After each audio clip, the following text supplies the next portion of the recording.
Hello everyone, and welcome back to our Planet Zoo Sandbox Let's Build.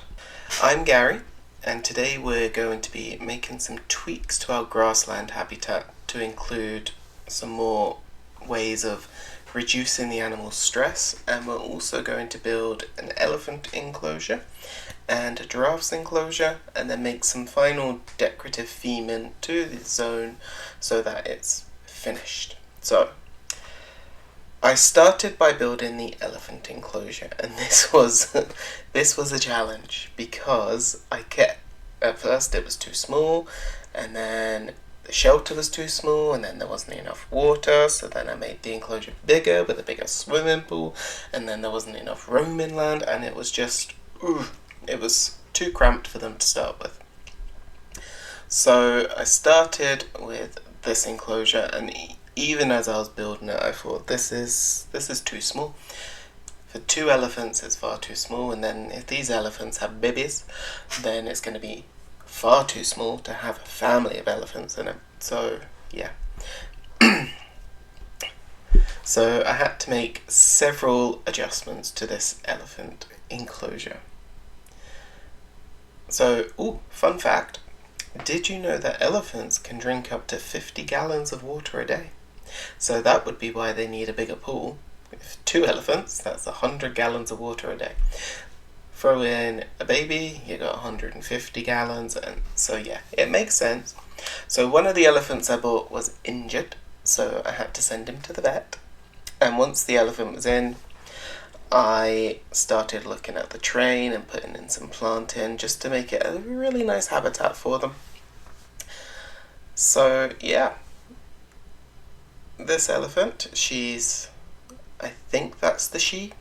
She's happy. I put in a mud bath for them because they like to roll around in the mud, and I do have some nice screenshots of the elephants rolling in the mud. There, see, went straight to it, lying down, having a nice roll about in the mud. I mean, I find mud baths quite relaxing. I've only ever had one, and I was relaxed in it, so I imagine elephants enjoy it.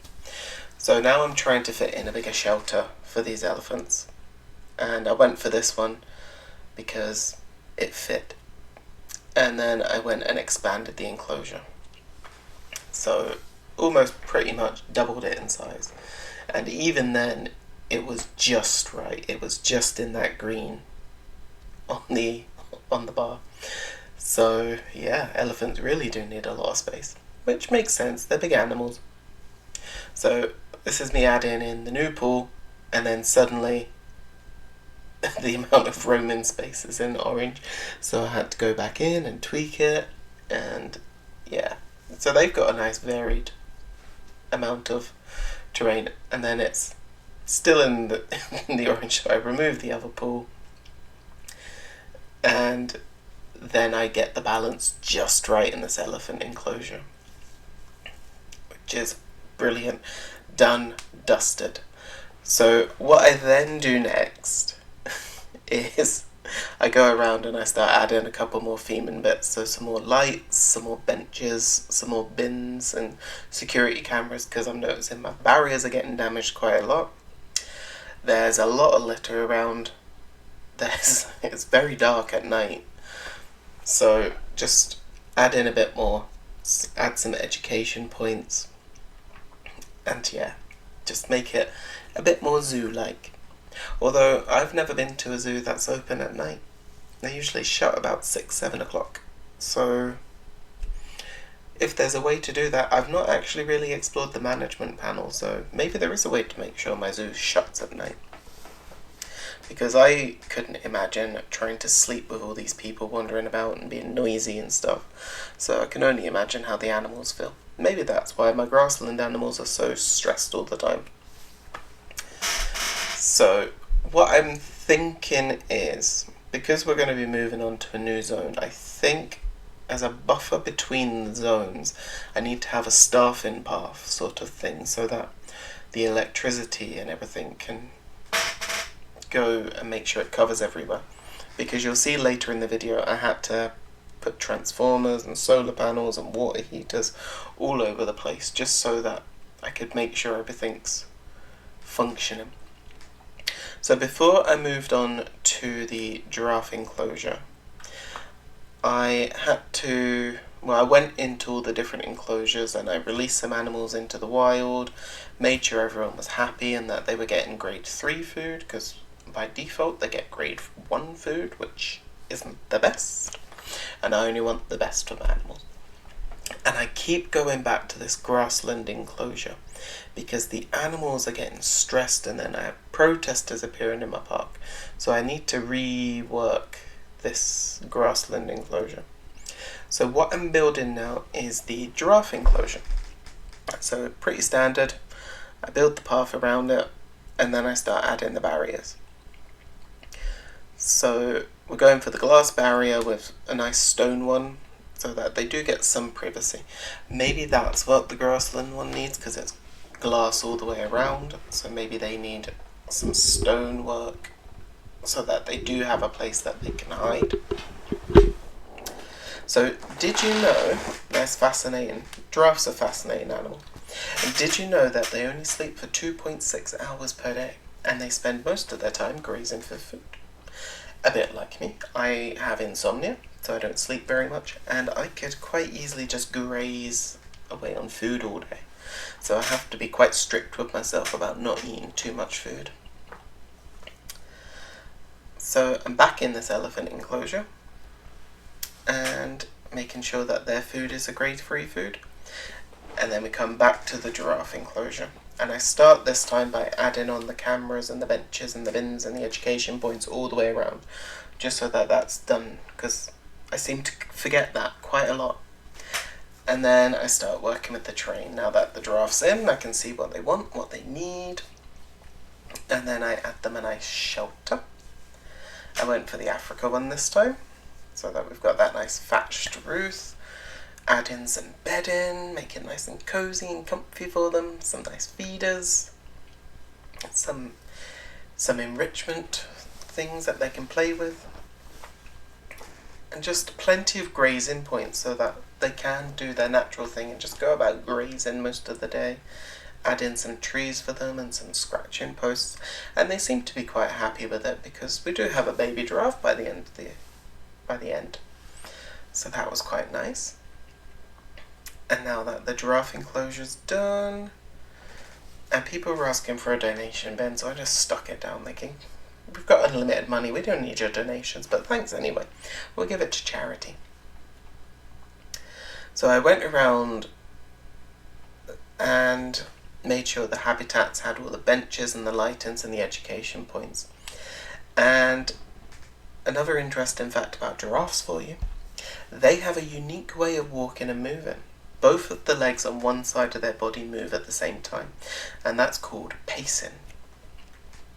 So once the giraffe enclosure was done, I went around and I made sure that we had enough electricity, water treatment and water heating for these animals.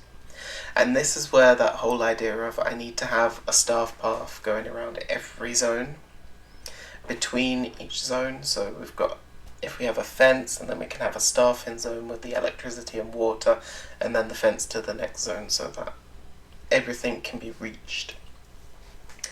So I started off by hiding the Africa zone's staff area with some rocks and some plants and trees and stuff. Because again, like the one at the main entrance, we all know that this staffing stuff is there, but I don't want it in your face. But I don't want to completely pretend it's not there either, because when you're at a zoo you always see these staff coming and going. You quite often you can view into their animal kitchen, so you can see what foods they're making for the different animals. And that level of realism where you can see it and you can see the staff interacting and doing their jobs is, I think, what makes a good zoo. If you can see how they care for the animals and what goes into caring for these animals, then that shows that they care enough and they are doing a good enough job to show you this is what we do and this is how we care for the animals and this is what goes into caring for these animals. So I extend that main path, and I think our next zone is going to be the rainforest zone. And then I've started building this sort of staff path. So there's going to be another big staff area here with like the vet clinic, quarantine, maintenance shed, all that sort of stuff is going to be there. And then we're going to have mini ones within each zone, I think. So how I'm going to do the rainforest one, I'm going to be a bit more... Because, yeah. What am I trying to say here? It's going to be a bit more staff zone in the middle, and I think we're going to go in sort of a circle arrangement. And I kept coming back to this grassland area and trying to add places where they can hide, and it's just not working. So either I'm going to completely replace the barriers with one-way glass so the guests can see in but the animals can't see out, or I'm going to completely redo the whole grassland sort of enclosure, make it bigger, make it have more hidey holes. I don't know. So if you've got any tips on how I can fix this grassland area, please let me know, because it's stressing me out. The animals are stressing out. The protesters keep coming. So yeah, I'm gonna try and fix it off camera, but if you've got any ideas, let me know. So I've done my best with it for now, but it's just, yeah, it's not working. Maybe they just need a different shelter that's more hidden. I don't know. And I went around and I started releasing some animals back into the wild, because we're a conservation park, we're an eco park. I don't want to keep them here all the time. If they can be released back into the wild, go for it. Enjoy your natural habitat. And then I start doing some theming. So now that the bulk of the animals are in, what I decided to do was I put a log fence around the whole zone. Because the next zone's going to be the rainforest, I felt that this style suits both those zones. So it's a big old wooden fence going around the whole thing. And yeah, I like it. It kind of divides it up. I'm aiming for having every biome have its own little zone, which I think most people will do when they are playing Planet Zoo. You want a biome for every zone. You want every zone to be a biome. So we've done the Africa one, and the savanna, and the grasslands. And I don't add too many plants to this one because I'm only going by pictures that I've seen, but the savanna isn't a hugely diverse, luscious sort of land full of plants and forests and trees. The pictures I've seen, it has pockets of it where there's little water and holes, and then it's quite arid and dry in the rest of the places. So that's the kind of feel I was going for when I did the final planting and theming of the zone. It still needs some more and some fine tuning and everything, which I'll do off camera. And before the next video, we'll have a walkthrough. No, at the start of the next video, we'll have a walkthrough of what the zone actually looks like and the animals that are in it, and the changes that I've made to the grassland enclosure. And then I use the train paint just to kind of blend it in, make it look more savanna-y, if that's even a word. And yeah, a couple of trees, a couple of plants, a couple of rocks. It looked great. It's better than any zoo I've been to anyway, in my humble opinion. I mean, as much as I loved Plumito's Park and its theming, and it was beautiful there, it didn't have the huge range of animals. But I did enjoy watching the dolphin show from up on top of a mountain looking down into the pool. That was quite nice. But yeah, so we're coming to the end now, and it's looking quite nice. It doesn't feel overly busy, if that makes any sense. Saying that, there's only like 5 enclosures, so there's only 5 things to go and see in this zoo. And then we're back to trying to sort out all these utilities, making sure everything's covered. And it was this very back corner here to power the elephant enclosure that was made me think, oh, we need to have a staff sort of walkway between each zone. And yeah, there we go. Went around, made sure all the education points were turned on to the right animals in the enclosures, and done and dusted. So the final thing I did was put in this archway at the other entrance to the Savannah zone, which on one side says Savannah, and on the other side it will say the rainforest. So, yeah, you can walk through on that big thick main path the whole way without branching off, and you can see most of the animals. I think the only ones you won't see is the giraffes, because they're not attached to the main path. So the first sign I tried was this big square one, but I thought that looks absolutely stupid. So I got rid of that. I went back to this Diddy one. So if you do know where I can get bigger ones in the game, that would be brilliant. Added some final theming touches to the entranceway, these nice pots. I would love to have one of those pots in real life, but I don't know where I would put it. It wouldn't fit in with anything else. So there we go, that's this Savannah zone pretty much done. Please